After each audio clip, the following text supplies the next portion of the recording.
I'm a gambling addict, and let me tell you, it sucks. You ever think you've cracked the code? Like you found that golden ticket that's gonna make you rich? That's exactly what I thought. I was convinced there was some easy way to beat the system, to hustle my way to the top. But man, was I wrong. So wrong. So how did I end up in this mess? Well, first time I got a taste of gambling, I was just a kid, 8 years old. My father, my younger brother, and I were in some bar. Yeah, the 90s were different. Nobody batted an eye at kids hanging around a place like that, long as we were with our old man.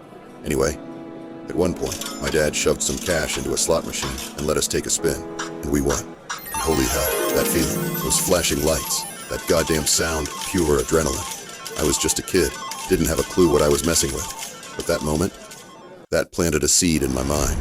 Fast forward to 15. That's when I started betting on sports. Tiny bets, because, well, I was broke as hell. But every week, 2 or 3 bets, like clockwork. And looking back, the problem wasn't the money, it was the habit. I was hooked on the thrill, the rush, the goddamn fantasy that I could flip a little into a lot.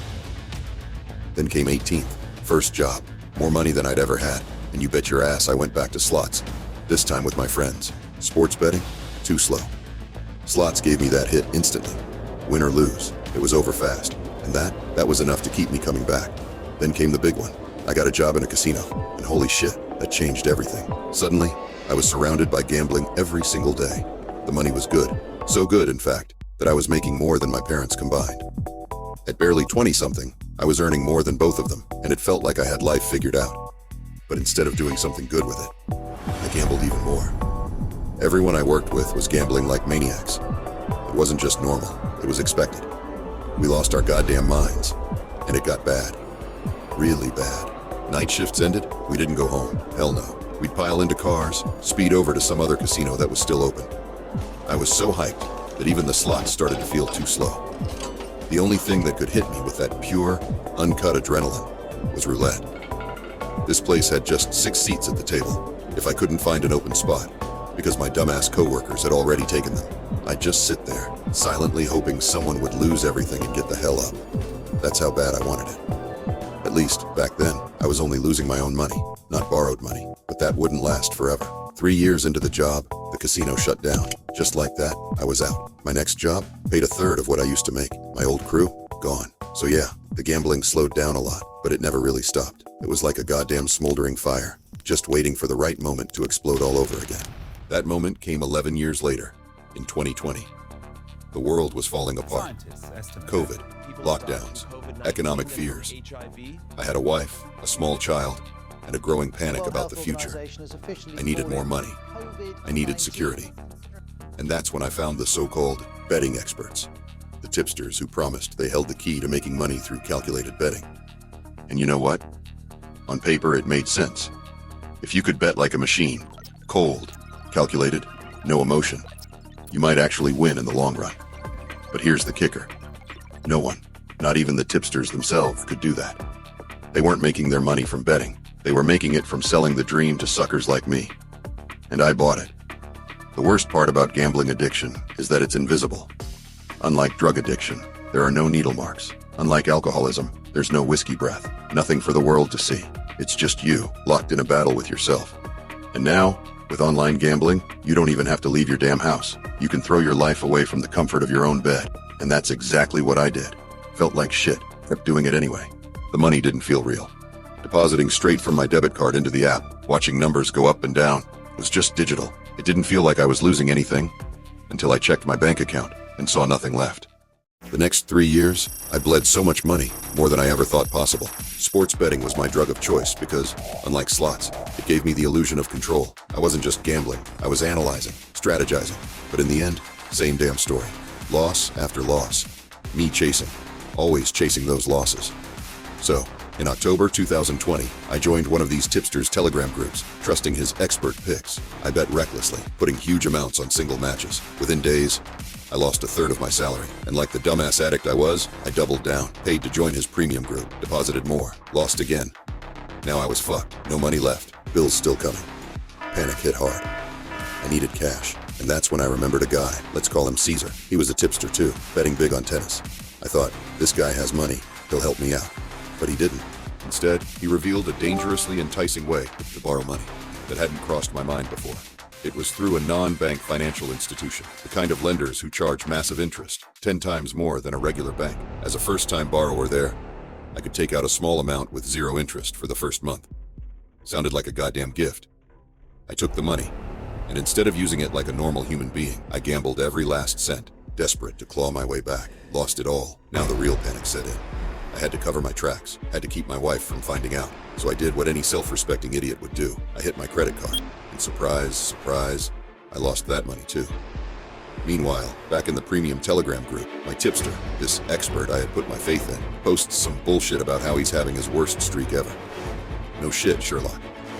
Looking back, maybe he wasn't a genius. Maybe he was just another clown selling a fantasy. Or hell, maybe I really did just pick the worst damn month to believe in his nonsense.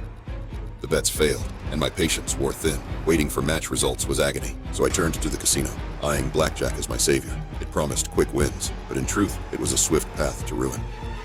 What remained of the money withdrawn from my credit card vanished, lost in the blur of cards and desperation. I was spiraling. My mind was a blur. Desperate, I begged Keezer to lend me a larger sum, but he refused again. Instead, he suggested a more reckless plan. Take out a bigger loan from that financial institution, deposit it into my betting account, and let him gamble with it to win back my money. Fear gripped me. I had to borrow nearly 2 months' salary. I did the math, and the stakes were staggering. If he lost, I'd be stuck paying installments for a year, ultimately repaying almost 3 times what I'd borrowed. The weight of potential ruin pressed down on me, but my judgment was clouded by the hope of a way out. All of this happened in the span of about 2 weeks. The loan had finally been approved, and I was anxiously waiting for the money to hit my account. This wait felt like an eternity. As the minutes dragged on, Caesar was buzzing my damn phone every hour, asking if the money had hit my account yet, so he could start betting on what he claimed were sure wins. My nerves were on edge, haunted by the losses I had suffered over the past few weeks. This was my chance to recover it all. Hours later, the funds finally landed in my account. I quickly transferred the money into my betting account, but by then, the prime matches had come and gone. To add insult to injury, Caesar smugly informed me that he had bet his own money on those matches and had made a handsome profit. I felt a surge of frustration and helplessness, but there was nothing I could do. So I was waiting for him to pick his next targets. For 2 days, he sat on my money, waiting for the perfect bet. I was losing my goddamn mind. Couldn't wait anymore. So I took matters into my own hands. One bet, then another, then another. My money, gone, just like that. And that was only the beginning of my nightmare. So the cycle began. Over the next 3 years, I started taking out new loans, just to cover the installments on the previous ones. And of course, to keep gambling. I kept telling myself that one big win would fix everything, that I was just one lucky streak away from making it all back. But that win never came. With every new loan, the hole got deeper, the interest piled up, and the payments grew heavier. I was no longer gambling for excitement. I was gambling to survive, to buy myself more time, to silence the crushing anxiety that followed me everywhere. And the worst part, even when I won, it was never enough. I never made enough to cover all my debts, never enough to break free. Every time I managed to scrape together a decent amount, I kept playing, convinced that just a little more would solve everything. But it never did.